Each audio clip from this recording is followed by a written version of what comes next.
Assalomu alaykum. Kanalimizga xush kelibsiz. Onamning ko'zlari nimanidir izladi. Qattiq qo'rqqandek ko'zlari katta-katta bo'ldi-yu, keyin yumilib yiqildilar. Onajonim, ko'zingizni oching, onam. Jon onam, ko'zingizni oching. Yordam beringlar. Kim bor, yordam, deb baqirib, onamni ko'tarib karavotga yotqizdim. Doktorlar shoshilinch yetib kelishdi. Davleniya tushgan. Shoshilinch ukollar boshlandi. Onam ko'zlarini ochdilar. Kulib menga qaradilar. Nimaga yig'layapsan, qizim? Yig'lama, bolam, kap-katta xotinsan, dedilar. Onajonim, meni qo'rqitmang. Ayting, kim ko'rindi ko'zingizga, jon onam? Ayting, dedim. Onam hech kimni ko'rmaganliklarini aytdilar. Ablah chivin haliyam palatada guvullab uchib yuribdi. Onam kulib, men yaxshiman endi, dedilar. Ukollar ketma-ket ulanib turibdi. Shunda onam, qizim, men seni 38 yoshimda tuqqanman. Allohga shukr qilaman seni tuqqanimga. Qizim, senga vasiyatim bitta qiz tuqqin. Qara, menga sen qarayapsan. Senga qizing qaraydi, dedilar. Onajon, yoshim 38 da. Qachon erga tegaman? Qachon tug'aman? Yo'q, tug'mayman, dedim. Qizim, folchi, onang o'ladi. Sen erga tegib qiz tug'asan deb aytmaganmi, dedilar. Sen hali juda boy bo'lib ketasan. Qo'l olsang, odamlarni davolaysan demaganmi, dedilar. Astag'firulloh. Bu gaplarni onam qayerdan bildi ekanlar deb xayolga toldim. Onam yana og'irlashdi. Doktor, opangizni chaqiring, dedi. Men shaharlararo telefon xizmati joyiga yugurdim. Telefon hech qayerda yo'q. Bir do'konga kirib, 100 so'm berib telefon qila boshladim opamga. Telefon bir tomonlama bo'lib, opamni gapini men eshityapman, ammo opam meni eshitmayapti. Ketma-ket qo'ng'iroq qilganim asabiga tegdimi? Yaxshilab qarg'ab olib, telefonni tarmoqdan sug'urdi. Tentakdek qaytyapman. Bir amaki koridorda kimnidir ko'rgani kelgan shekilli chiqib ketayotgan ekan. Cho'ntagida telefonini ko'rib qoldim. Jon akajon, iloyim mendan qaytmasa xudodan qaytsin. Bolalaringizning huzurini ko'ring, jon aka, deyishimni bilaman. Cho'ntagini kavlab, bitta 1000 so'mlik pul berdi. Akajon, meni tilanchi deb o'ylamang. Onam og'irlashdi. Opamga telefon qilish kerak, dedim shoshilib. Telefonini uzatdi. Men hali telefon tutishni bilmas edim. Opamga telefon qildim. Telefonini sug'urib qo'yibdi. Yaxshiyam qo'shnisini nomeri yodimda ekan. Qo'shnisiga tushuntirdim. Onamning ahvoli og'irlashdi, dedim. Bechora tushunarli, dedi-da, 4 darvoza narida turadigan opamga aytibdi. Opam yetib keldi. Faqat yig'i-sig'i qilyapti. Opa, yig'lamang. Pul olib keldingizmi desam, yo'q, dedi. Vo dariq, o'ziga to'q, boy badavlat opam tiyinsiz kelibdi. Sumkamni kavlab pullarni sanadim. Kamroq ekan. Darrov bir tanish qo'shnim yotgan edi. Undan ham pul qarz oldim. Doktor aytgan doriga tez-tez borib kelyapman. 3 marta opamni yubordim. Doktorlar ham ahmoqmi? Birdan yozmay, ketma-ket yozyapti. Opa, dedi doktor 400 gram dorini ko'rsatib. Shundan bitta ketsa, onangiz yashaydi, dedi. Xo'p deyman-u, ko'zimdan tinmay yosh oqadi. Menimcha endi dorilar asta-sekin ketish susaydi shekilli. Doktor qo'limga bo'shagan dori butilkani tutqazdi. Tez shu dorini topib keling, dedi. Opa, doriga boring degandim. Yo'q, o'zingiz boring, dedi. Shunaqa yuguryapmanki, meni ko'rganlar jinnixonadan chiqqan deb o'ylashdi. Doriga pul yetmadi. Onamni sirg'alarini yechdim-da, zalogga qoldirdim. Dorini olib chopib kelyapman. Hatto eshikdan emas, ochiq derazadan sakrab kirdim. Ey Alloh, onamni boshini yopib qo'yibdilar. Opam onamning vafot etganini aytdi. Onamni yuzlarini ochdim. Yuzlari qip-qizil, xuddi rumyani surilgandek edi. Onajonim, deb yig'ladim. Doktor keldi. Agar baqirib yig'lasangiz morgga olib ketamiz, dedi. Nima qilishni bilmadim. Onamning jag'ini yig'lab bog'ladim. Aptekaga qaytib dorilarni indamay qaytardim. Aptekachi yuziga fotiha tortdi. Omonatimni qaytardi. Onamning oldilariga qaytdim. Kasallar mendan ko'ngil so'rashdi. Onam uxlayaptilar dedim. Nima dey boshqa? Doktor keldi. Opa qarang, 4 yoshli go'dakdan 90 yoshli insonlar shifoxonamizda. Ular hayotda nimani ko'rdi, dedi. Ularni hammasi o'ladi, ammo ozroqgina umrlari qolgan, dedi. Ko'z oldimga kasallarni keltirdim. Biri tishini oldirib saraton kasal bo'lgan, biri yoshgina chiroyli yigit, og'ir narsa ko'tarib, umurtqa pog'onasi saraton bo'lgan, birida ko'krak, birida bachadon, birida esa yo'g'onichak.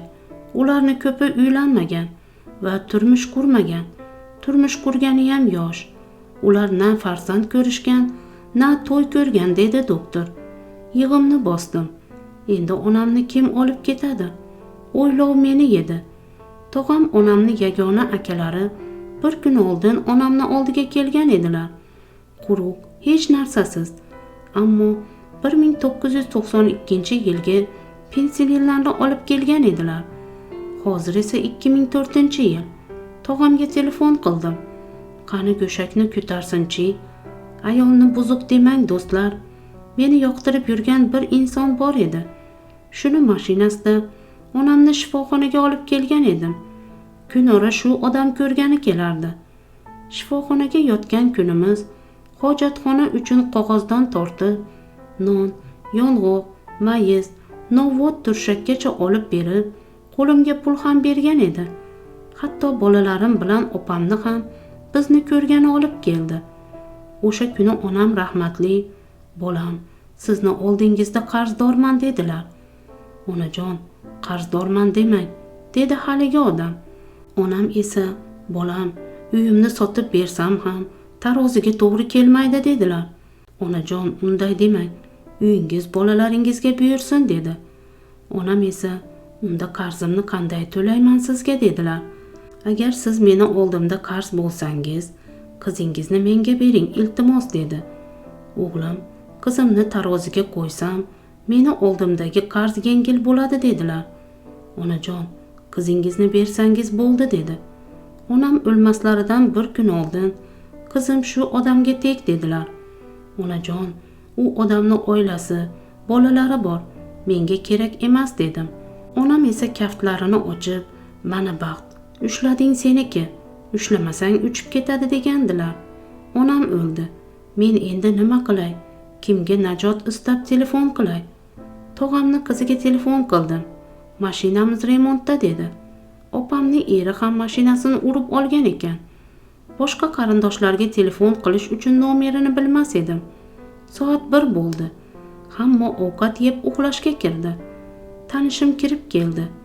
Vo ajab, kelib onamni yuzlarini ochib o'pdi. Opaynikiga kirdim. Pochchang, onangni o'lganini aytdi, dedi. Kampir o'libdi deb bafurcha gapirdi, dedi. O'lgan bo'lsa ko'rpa bering, debdi. Bir eski mushuk yotgan, kichkina ko'rpachani ko'rsatib oling, debdi. Tanishim ko'rpachani olmay shifoxonaga kelibdi. Xo'jalik mudirasiga va bosh vrachga uchrab, pul berib, qaytarib kelish evaziga ko'rpa olibdi. Onamni ko'rpaga o'rab, kasallar bilmasin deb, derazadan mashinaga oldik. Buvingni bugun kasalxonadan olib chiqamiz deb, kichik o'g'limni ham olib kelgan ekan. Oldinda o'g'lim, orqada onamni, oyoqlarini eshikka tirab men uyga qaytdik. Katta opam uylarni supurib, hovlilarga suv sepib, bizni kelishimizni kutib, qo'shni eshik oldidagi stulida o'tirgan ekan. Biz kelganimizdan xursand yugurib keldi. O'g'lim tushib eshikni ochdi. Opam esa, onam qani, singlim olib qoldimi, dedi. Men onamni oyoqlarini asta qo'yib, mashinadan tushirib, opa, endi onam yo'q, dedim. Opam gapimni tushunmadi va ko'zi mashinaga tushdi-yu hushidan ketdi. Mayit qolib opamga yugurdik. Opamni hushiga keltirib onamga joy qildik. Navbat qarindoshlarga aytish qoldi. Tanishim esa adreslarini ayting, dedi. Men adreslarni aytib, katta akamni nomerini berdim. Kambag'alchilik kursini, qo'y yoki biror jonzot so'yish kerak emish. Bolalarim tovuq boqar edi. Bitta tovuq so'ydik. Tovuqni kim ham yeydi dersiz? Tomoqdan ovqat o'tadimi? Xolamning qizi keldi. Voy, Kalish Mahsim kelinimnikida qolgan. Mana bu odam bilan borib olib kelay dedi. Tanishimga olib boring, yo'l-yo'lakay qarindoshlarga onamning o'lganini aytinglar dedim. Kechga borib akam opam keldi. Akam kelishgan, chiroyli yigit edi. 3 yillik xizmatda bo'lgan. Onam 3 yil ichida 20 marta posilka jo'natganlar. Onamni kasalligini eshitib biror marta kelmadi. Onam akangni chaqir deb qo'ymadilar. Akajon, onam kasal, keling iltimos dedim. Eshitaman singlim, dam olishga chiqay boraman dedi. Akam keldi. Ishonasizmi, qup-quruq. Onam shunda ham xursand edilar. Bolam, singling hamma narsani olib beryapti. Ammo ventilyator yo'q. Iltimos, bitta ventilyator olib bergin dedilar. Onam akamnikiga borganda 5-6 kilogramm yangi separatordan o'tgan sariyog', 3-4 kilogramm go'sht, 6 ta patir, 2-3 kilogramm dog'langan zig'ir yog', milliy holvalar u hatto menga asalli tort, qo'shnimiz koreysdan anchagina salatlar, 3 litrli sho'rlangan bodring, kompot yoki o'tli somsalar pishirib olib borar. Bolasi uchun esa 2-3 ta insulin ham olar edilar. Insulinni men tanish bilishlardan olar edim. Onam esa pulini so'rama, aka singilsan derdilar. Akam o'sha kuni menga, singlim, onamni yoshi 75 da. Meni orqamdan Vladivostokkacha borgan, O'zbekistonni ko'rmagan joyi qolmagan. To'y ko'rgan, qiz, o'g'illik, nevara to'ylarini ko'rdi. Meni o'g'lim 19 da. Nimani ko'rdi? Topganim o'g'limga ketyapti. Pulim yo'q dedi. Akajon, xafa bo'lmang. Hozir bozorga boramiz. Menda pul bor. Bitta ventilyator olib bering dedim. Akam onam bilan xayrlashib chiqdi. Taksi to'xtatdik. Taksini pulini to'lab ventilyator xarid qildik. Uyga qaytib, mana onajon, akam olib berdi dedim. Onam xursand. Hatto qo'shnilar o'tganda ham o'g'lim baraka topsin, menga ventilyator olib berdi deb maqtangan edilar.